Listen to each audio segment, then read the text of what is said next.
Irmãos, abramos nossas Bíblias em Atos 27. Nós estamos concluindo a exposição desse livro. Hoje concluiremos o penúltimo capítulo do livro. Na próxima oportunidade, querendo Deus, vamos tratar o último capítulo desse livro de Atos dos Apóstolos.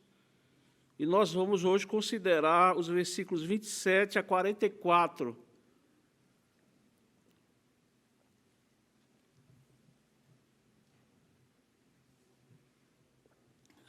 Diz assim a palavra de Deus: Quando chegou a 14ª noite, sendo nós batidos de um lado para outro no mar Adriático, por volta da meia-noite, pressentiram os marinheiros que se aproximavam de alguma terra, e lançando prumo, acharam 20 braças. Passando um pouco mais adiante, tornando a lançar o prumo, acharam 15 braças. E receosos de que fôssemos atirados contra lugares rochosos, lançaram da popa 4 âncoras e oravam para que rompesse o dia. Procurando os marinheiros fugir do navio, e tendo arriado o bote no mar, a pretexto de que estavam para largar âncoras da proa, disse Paulo ao centurião e aos soldados: se estes não permanecerem a bordo, vós não podereis salvar-vos. Então os soldados cortaram os cabos do bote e o deixaram afastar-se. Enquanto amanhecia, Paulo rogava a todos que se alimentassem, dizendo: hoje é o 14º dia em que, esperando, estáis sem comer, nada tendo provado. Eu vos rogo que comais alguma coisa, porque disto depende a vossa segurança, pois nenhum de vós perderá, nem mesmo um fio de cabelo. Tendo dito isto, tomando um pão, deu graças a Deus na presença de todos e, depois de o partir, começou a comer. Todos cobraram ânimo e se puseram também a comer. Estávamos no navio 276 pessoas ao todo. Refeitos com a comida, aliviaram o navio, lançando trigo ao mar. Quando amanheceu, não reconheceram a terra, mas avistaram uma enseada, onde havia praia. Então consultaram entre si se não podiam encalhar ali o navio. Levantando as âncoras, deixaram-no ir ao mar, largando também as amarras do leme. E, alçando a vela de proa ao vento, dirigiram-se para a praia. Dando, porém, no lugar onde 2 correntes se encontravam, encalharam ali o navio.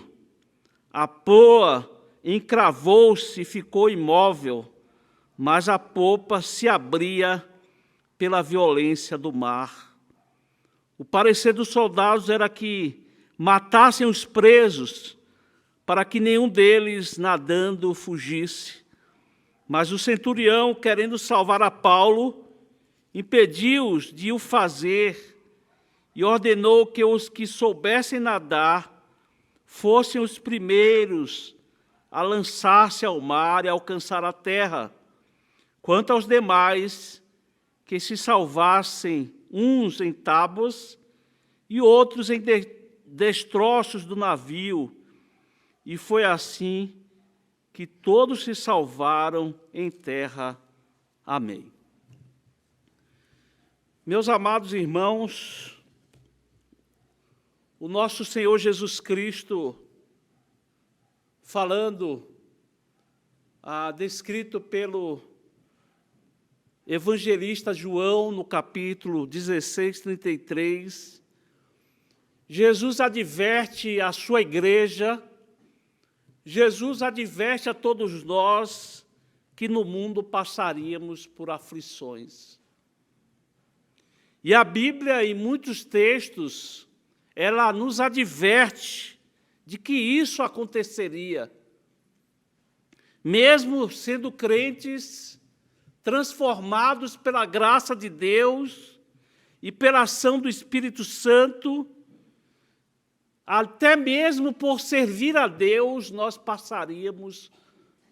nós passamos por aflições. E muitas vezes, como eu disse, experimentamos aflições como consequência da nossa fé, como consequência de servirmos a Deus. Vários hinos cristãos, como o que nós cantamos hoje, faz uso de expressões como tempestades, tormentas no mar, para expressar tribulações e aflições que passamos nessa vida. Nós não estamos autorizados, irmãos, a imaginar que, porque um dia confiamos a nossa vida a Cristo, nós poderíamos esperar uma vida tranquila, uma vida sem problemas. Isso não reflete a realidade bíblica. E as experiências cristãs da história também nos mostram que a salvação não nos garante imunidade contra provações e tormentas nesta vida. O nosso conforto, a nossa segurança, a nossa confiança estão exclusivamente na fidelidade de Deus, como um Deus fiel, cumpridor das suas promessas, como nós a encontramos na Escritura Sagrada. E no texto que nós lemos, nós encontramos uma ilustração muito viva da fidelidade de Deus. Uma descrição muito clara, Deus cumprindo as suas promessas, e tudo isso nos traz confiança, tudo isso nos traz encorajamento para a vida que nós levamos.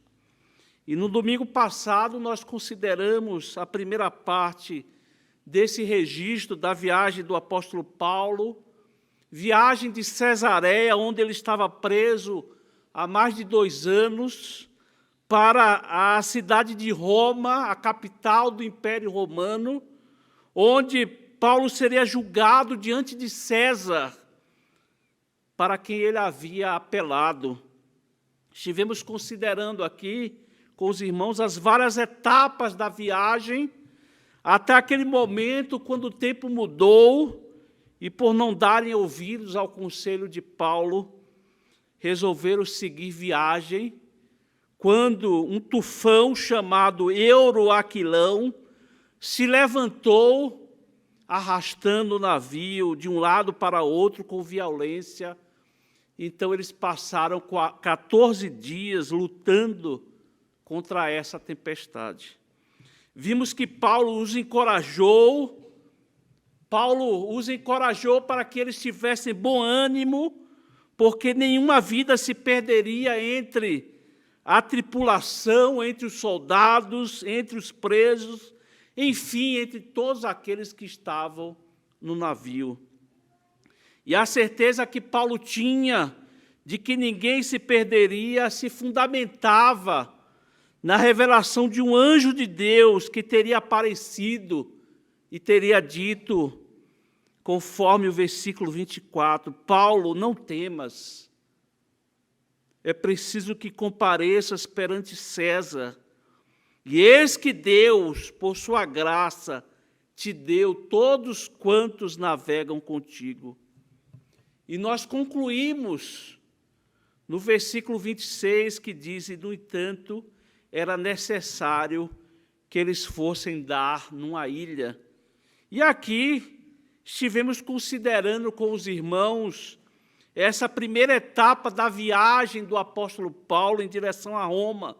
E hoje queremos concluir o registro de Lucas dessa viagem, nessa segunda parte, focalizando o naufrágio e como o navio foi dar numa ilha chamada Malta, que fica no sul da Itália, para onde o apóstolo Paulo estava indo até chegar a Roma, nessa narrativa que temos considerado, essa narrativa tão emocionante, tão cheia de detalhes, tão cheia de situações emocionantes que nós consideramos até aqui. Se os irmãos olharem dos versículos 27 a 29, vemos a embarcação na qual eles se encontravam sendo salva de ser despedaçada nas rochas pela fúria do mar durante a noite. Nós lemos no versículo 27 que já era a 14ª noite, o 14º dia que eles estavam nessa situação. Os irmãos podem imaginar 14 dias sem eles verem o sol, sem comerem, o barco sendo jogado de um lado para outro, dentro de um tufão. Eles já tinham feito tudo o que era possível, lançaram o bote, cingiram o navio, ou seja, amarraram o navio com cordas grossas para que ele não se partisse. Lançaram âncoras, lançaram as armações do navio, e na 14ª noite, ali no mar Adriático, foram bater na ilha de Malta. E o texto diz que, por volta da meia-noite, marinheiros pressentiram que estavam se aproximando da terra, ou seja, já não havia mais muito fundura para que o navio navegasse ou pudesse estar ali protegido. Eles estavam se aproximando de terra, aquilo que poderia ser uma boa notícia para que trouxesse a eles uma tranquilidade ou a salvação para eles. Não era bem assim, porque eles estavam à meia-noite. Pela experiência que tinham, eles ouviram barulho de ondas nas rochas, e eles sabiam do perigo de um navio sendo jogado contra os rochedos, o navio sendo despedaçado contra os rochedos, e assim dificilmente alguém sobreviveria. E eles, pressentindo isso, como era costume, diz o texto que eles lançaram o prumo para verem a profundidade onde eles estavam, para ver se estava diminuindo, e confirmaram, então, as suspeitas que estavam se aproximando da terra. A primeira vez, 20 braças, a segunda vez, 15 braças, e então estava se confirmando aquilo que eles suspeitavam. Tomaram providências, então, no sentido de lançarem as âncoras para que o navio fosse segurado ali pelas âncoras, impedindo que fossem lançados e despedaçados nos rochedos. Eles fizeram isto, e diz o texto que eles oraram também. Certamente ali havia poucos cristãos, havia judeus, certamente, talvez muitos de outras nacionalidades, porque o navio vinha de Alexandria, do Egito, e cada um com a sua religião. E os irmãos sabem que na hora do perigo, né, irmãos, até ateu ora. Nessas horas, até ateu busca socorro diante de Deus. Mas nós vamos vendo aqui como Deus vai cumprindo sua promessa de preservar o apóstolo Paulo, preservar todos aqueles que estavam no navio, salvando-os de despedaçar nos rochedos. E eles, então, jogaram a âncora e ficaram ali aguardando o dia, para que o dia raiasse e eles estivessem em segurança. Dos versículos 30 a 32, nós vemos a fidelidade de Deus cumprindo as suas promessas em frustrar uma deserção de marinheiros do navio. Lucas nos informa que os marinheiros não estavam dispostos a aguardar o dia, não estavam dispostos a cumprir seus ofícios, levando o navio em segurança até a terra, e eles queriam, então, salvar suas vidas, e o restante dos passageiros que se lixasse. Essa era a intenção daqueles marinheiros. Eles baixaram um bote, dizendo que iam lançar âncora na proa, mas, na verdade, eles queriam fugir. E nós não sabemos como, o texto não nos informa, mas, no versículo 31, nós vemos que Paulo percebeu o que estava acontecendo e comunicou o fato ao centurião e advertiu que, se eles não permanecessem no navio, eles não seriam salvos. E dos versículos 33 a 38, nós observamos como Deus, no propósito de cumprir suas promessas ao apóstolo Paulo, ele vai prover meios para que as pessoas que estavam ali no navio recuperassem suas forças, recuperassem o ânimo e fosse, então, eles pudessem chegar até a terra são e salvos.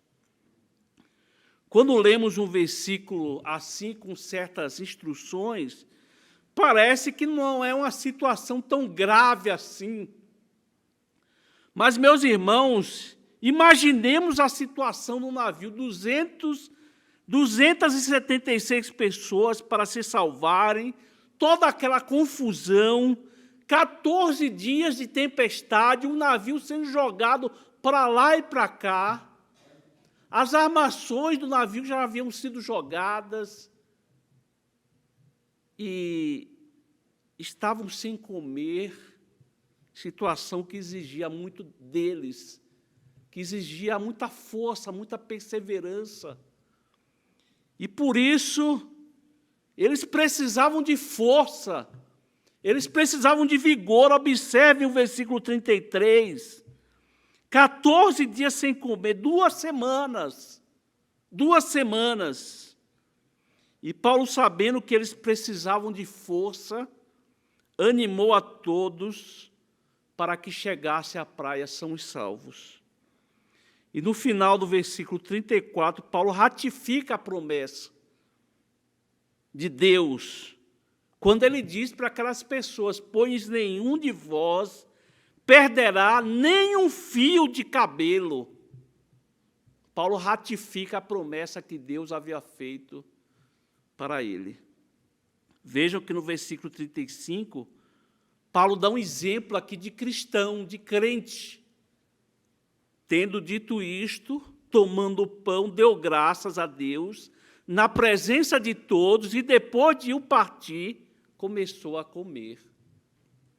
Aqui, irmãos, alguns estudiosos, lendo esse texto detalhadamente, vendo a semelhança do texto quando Jesus institui a ceia, alguns entendem que nós teríamos aqui uma celebração da ceia do Senhor.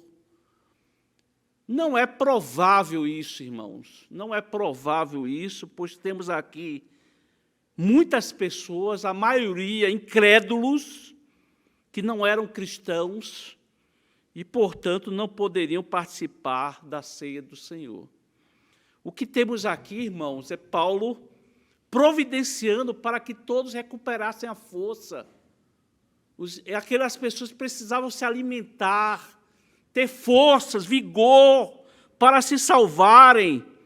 E Paulo, então, dá um exemplo de um crente que reconhece que o pão que comemos é graça de Deus, é providência de Deus. E todos passam, então, a desfrutar do alimento e eles cobram ânimo um dos outros. Eles cobram ânimo um dos outros. O resultado deles terem comido, cobrado ânimo e recuperado as forças, foi que, conforme o versículo 38, eles tiveram vigor para aliviarem o navio. Jogaram fora os cereais, os sacos de trigo, ao mar, para poderem escapar, para poderem ser salvos. E aí nós vemos os últimos versículos, versículos 39 a 44, nós vemos como Deus foi fiel no cumprimento de suas promessas, pois além de renovar as forças daquelas pessoas, preservou-as da violência do mar e da violência dos soldados também. Diz o texto que amanheceu, avistaram então a terra, uma enseada, diz aqui o texto. Não devemos entender que a tempestade havia passado, não. Apenas foi possível observar a terra com a chegada do dia, mas mesmo com chuva puderam ver então a praia ali, a enseada próxima deles. Eles concluíram que seria bom entrar na praia, ancorar o navio naquela enseada para portar o navio com segurança, que era o que todos queriam ali depois de 14 dias de tempestade. Assim o fizeram, irmãos. O versículo 40, parecia que tudo ia dar certo, parecia que tudo ia ser resolvido, que nada, irmãos, que nada. Havia duas correntes, diz o texto, encalharam eles num banco de areia e aí não puderam continuar. O navio ali parado, a violência do mar batendo na polpa, simplesmente estava despedaçando o navio e eles iriam perecer. No versículo 41 diz, dando, porém, num lugar onde duas correntes se encontravam, encalharam ali o navio. A proa encravou-se e ficou imóvel, mas a polpa se abria pela violência do mar. Como se não bastasse esse problema, os soldados tiveram a infeliz ideia de matar todos os presos.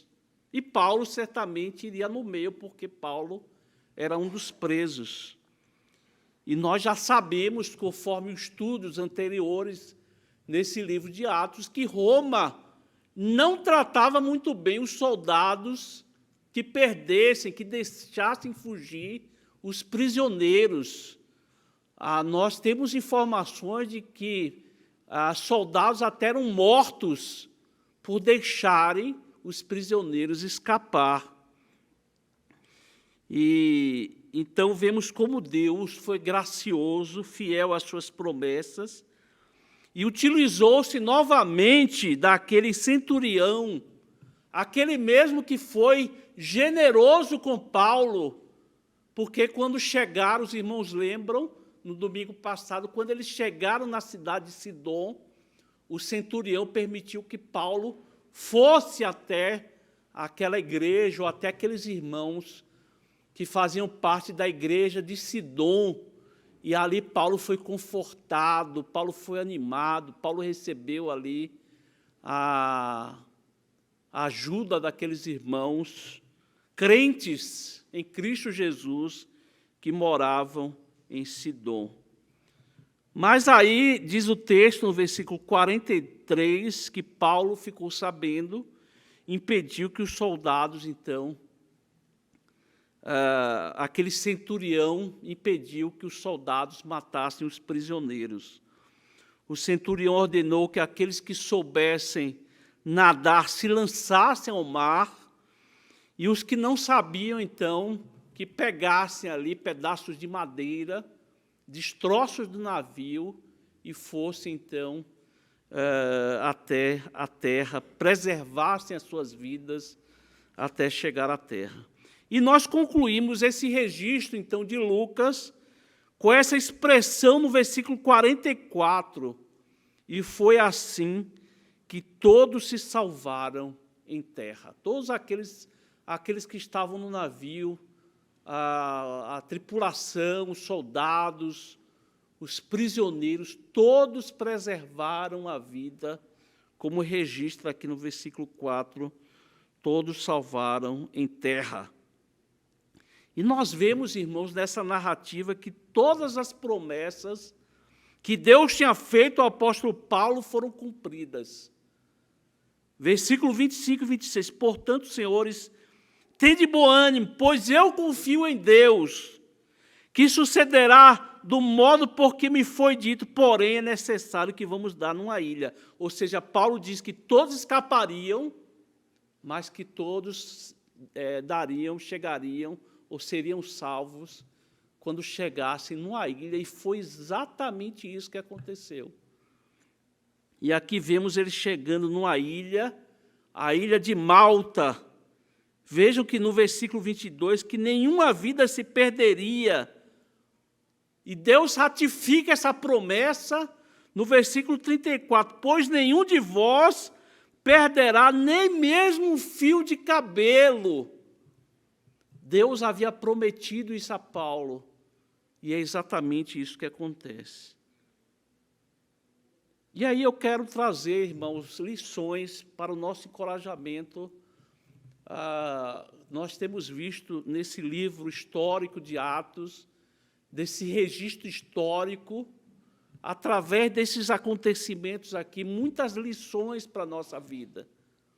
Lições para os dias de hoje, lições para os nossos dias. E a primeira lição que eu gostaria de trazer para os irmãos diz respeito à maneira como Paulo passou naquela situação do navio, de prisioneiro para o capelão do navio. Ele se tornou ali, irmãos, um capelão do navio. Eu não sei se os irmãos tiveram essa mesma percepção que eu tive. Paulo entrou no navio como prisioneiro e, no final das contas, irmãos, era ele que estava ditando as ordens, digamos assim, no sentido espiritual. Consolando, aconselhando, partindo o pão, orando, animando, encorajando aquelas pessoas. Ele se tornou ali como se fosse um capelão daquele navio, ali dando as ordens, digamos assim, espiritualmente, trazendo consolo, instruindo, animando aqueles irmãos. E assim, com um crente fiel a Deus.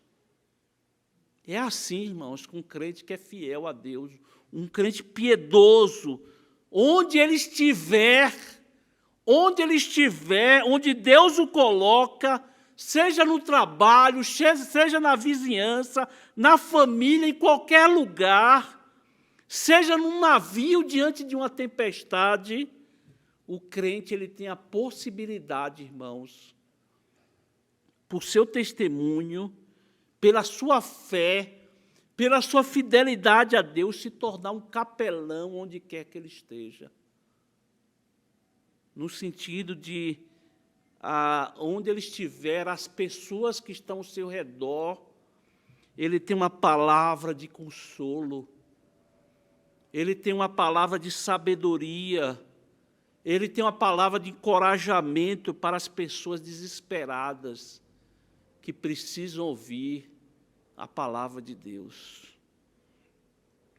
Não se esqueçam, irmãos, nós somos embaixadores de Deus, como diz Paulo na sua segunda carta aos Coríntios.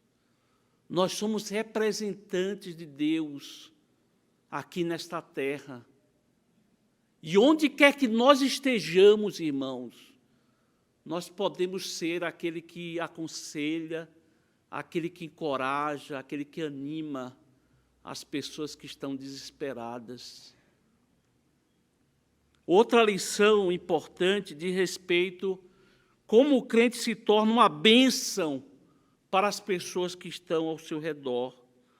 Vejam que a palavra aqui está dizendo que Deus deu a Paulo aquelas 276 pessoas que estavam no navio. Isto é, como manifestação da graça comum de Deus. Aquelas pessoas foram preservadas por causa do apóstolo Paulo.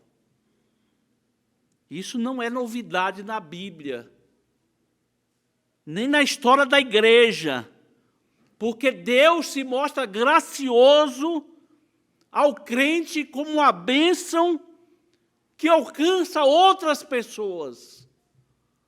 Nós estamos falando aqui da graça comum. Eu não estou falando aqui de salvação, irmãos. É isso que acontece aqui, porque aquelas pessoas são salvas, elas têm as vidas preservadas por causa do apóstolo Paulo. E assim é conosco também, irmãos. A graça de Deus, quando ela alcança o crente, ela se expande, ela se espalha, ela abençoa a família do crente, ela abençoa a graça comum de Deus, abençoa aqueles que estão próximos dos crentes. É verdade, Lucas não registra, mas é bem possível que muitos tenham conhecido a Cristo pela instrumentalidade de Paulo. Afinal de contas, nós conhecemos Paulo, irmãos.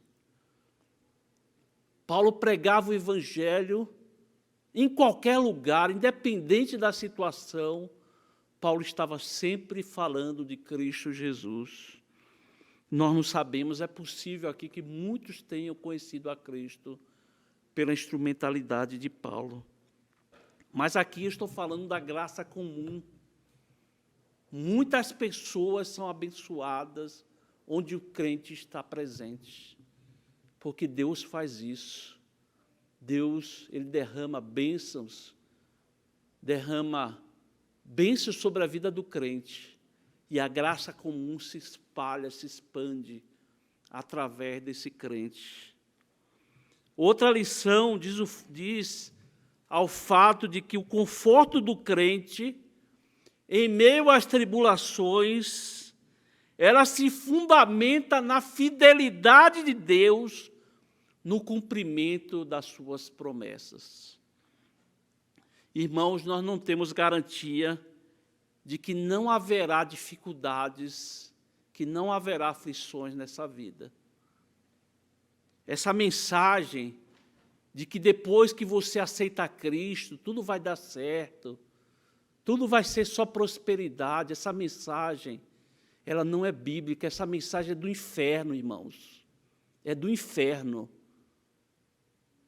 Foi isso que o diabo fez, que prometeu a Jesus. Lembram quando Jesus foi tentado?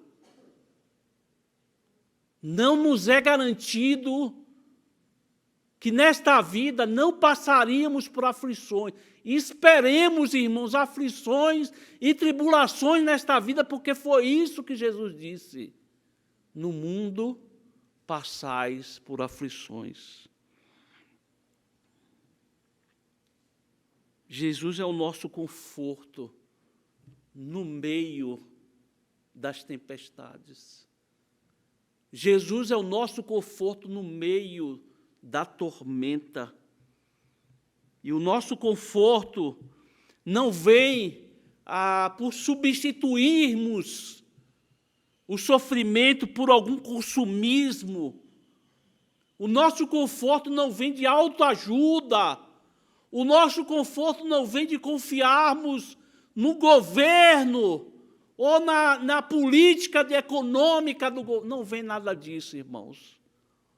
O nosso conforto, nós somos confortados pela confiança na fidelidade de Deus, no cumprimento das suas promessas registradas na sua palavra.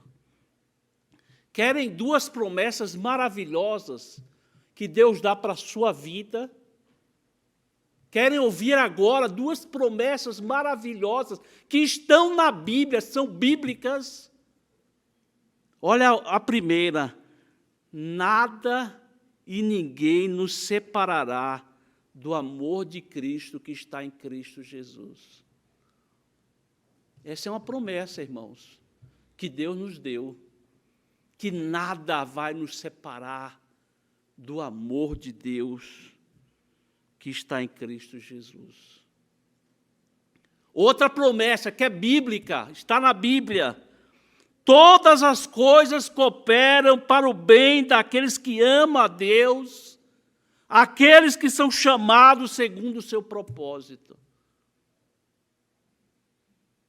Mesmo que passemos por uma tormenta, mesmo que passemos por uma tribulação, dificuldades,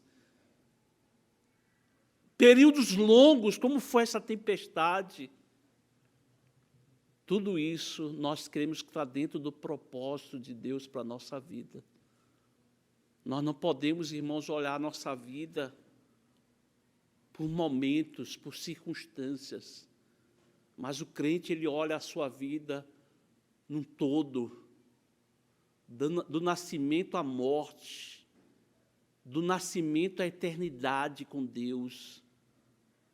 E quando nós fazemos isso, nós somos confortados, porque tudo isso está nas promessas de Deus, na sua palavra. A palavra de Deus nos promete uma vida eterna com Cristo. Isso é promessa bíblica, irmãos, para aqueles que confiam em Jesus Cristo, para aqueles que amam a Deus e confiam na obra redentora de Cristo Jesus na cruz. Agora é importante que nós entendamos, irmãos, que a fidelidade de Deus em cumprir as suas promessas nada exclui a nossa responsabilidade.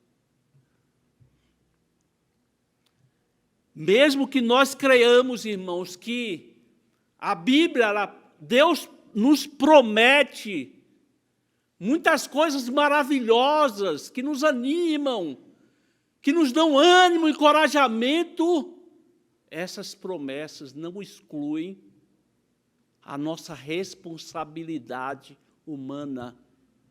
Vejam que Paulo, ele tinha uma missão. Paulo tinha uma missão que era chegar a Roma e testemunhar diante de César. Ele tinha esse objetivo.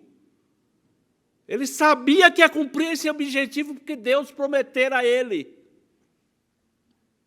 Será que ele podia deitar ali no navio, dormir, ficar tranquilo, porque ele sabia que essa promessa se cumpriria? O que nós vemos aqui na Bíblia, irmãos, no texto, é um Paulo ativo. É um Paulo aconselhando ali a ficar, que aquelas pessoas ficassem em bons portos. Nós vemos aqui um Paulo animando aquelas pessoas. Nós vemos aqui Paulo falando para aquelas pessoas, tenham bom ânimo, sempre apoiando aquelas pessoas ali naquela situação. Sabe por quê, irmãos? Porque o Deus que decreta o fim é o mesmo Deus que decreta os meios. Paulo estava ali ativo, disposto, como um capelão, ajudando em tudo, fazendo tudo para que as promessas de Deus se cumprissem. E Deus nos chamou, irmãos, Deus tem nos capacitado, mas nós não podemos descansar nesse fatalismo antibíblico de acharmos que, porque Deus é soberano, então eu vou ficar na minha, quietinho, curtindo a minha vida, paralisado, sem cumprir,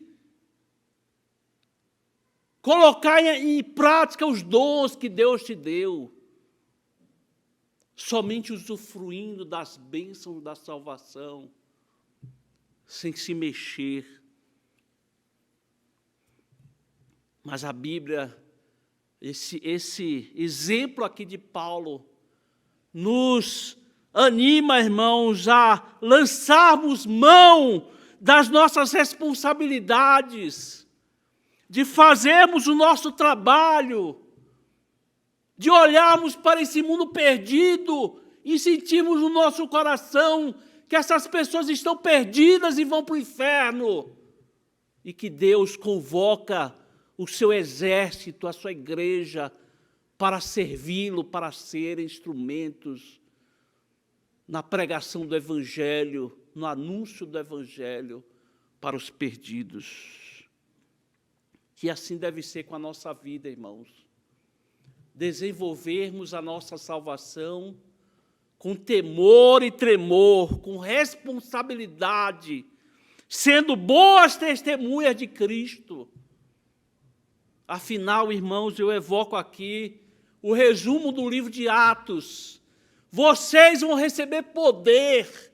Podemos parafrasear assim: todos nós recebemos poder ao descer sobre nós o Espírito Santo, para sermos testemunhas em todos os cantos, até os confins da terra.